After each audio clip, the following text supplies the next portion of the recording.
Hi viewers, அனைவருக்கும் வணக்கம். பார்த்தீங்கன்னா கிக்கர் ஸ்ப்ரிங் வந்து கட்டாயத்தில் கிக்கர் ஸ்ப்ரிங் வந்து தொங்கிச்சு. அதனால் நான் ஒரு கட்டு போட்டு வண்டியை வந்து எடுத்துகிட்டு வந்துட்டேன்.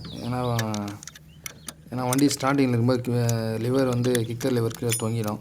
இப்போ பார்த்தீங்கன்னா ஒன்று ஒன்றா கட்டி எடுத்துக்கலாம்.